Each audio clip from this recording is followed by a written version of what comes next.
নতুন একটি দূরপাল্লার ক্ষেপণাস্ত্রের সফল পরীক্ষা চালিয়েছে রাশিয়া। সারমাত নামের এই ক্ষেপণাস্ত্রটি প্রায় ৩৫,০০০ কিলোমিটার দূরের লক্ষ্যবস্তুতে আঘাত হানতে সক্ষম এবং এতে পরমাণু অস্ত্র বহনের সুবিধাও রয়েছে। এটি আন্তঃমহাদেশীয় ব্যালিস্টিক ক্ষেপণাস্ত্র আইসিবিএম শ্রেণীর অন্তর্ভুক্ত।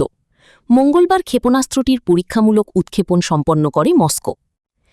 নতুন ক্ষেপণাস্ত্র সফলভাবে পরীক্ষার পর রাশিয়ার প্রেসিডেন্ট ভ্লাদিমির পুতিন বলেছেন, এটি বিশ্বের সবচেয়ে শক্তিশালী ক্ষেপণাস্ত্র ব্যবস্থা।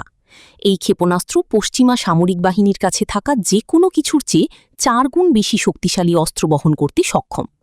চলতি বছরের শেষ নাগাদ সারমাত যুদ্ধকালীন দায়িত্বে মোতায়েন করা হবে বলে জানান তিনি। এমন সময় রাশিয়া এই ক্ষেপণাস্ত্রের পরীক্ষা চালাল যখন যুক্তরাষ্ট্র ও রাশিয়ার মধ্যে পরমাণু অস্ত্র সংক্রান্ত একটি চুক্তির মেয়াদ গত ফেব্রুয়ারিতে শেষ হয়েছে। নিউ স্টার্ট নামের ওই চুক্তির শর্ত অনুযায়ী নিজেদের পরমাণু অস্ত্রের সংখ্যা সীমিত করার কথা ছিল ওয়াশিংটন ও মস্কোর। তবে চুক্তির মেয়াদ শেষ হওয়ায় এখন দুই দেশের এই সংক্রান্ত কোনো বাধ্যবাধকতা থাকছে না। নিউ স্টার্ট চুক্তির মেয়াদ শেষ হওয়ার পর উচ্চ পর্যায়ের সামরিক সংলাপ শুরু করতে রাজি হয়েছিল যুক্তরাষ্ট্র ও রাশিয়া। তবে শিগগিরই এই চুক্তির মেয়াদ বৃদ্ধির কোনো লক্ষণ দেখা যাচ্ছে না। মার্কিন প্রেসিডেন্ট ডোনাল্ড ট্রাম্প পরমাণু শক্তিধর চীনকে নিয়ে একটি নতুন চুক্তি করতে যাচ্ছেন। তবে এমন কোনো চুক্তির অংশীদার হওয়ার বিষয়টি সরাসরি নাকচ করে দিয়েছে বেইজিং।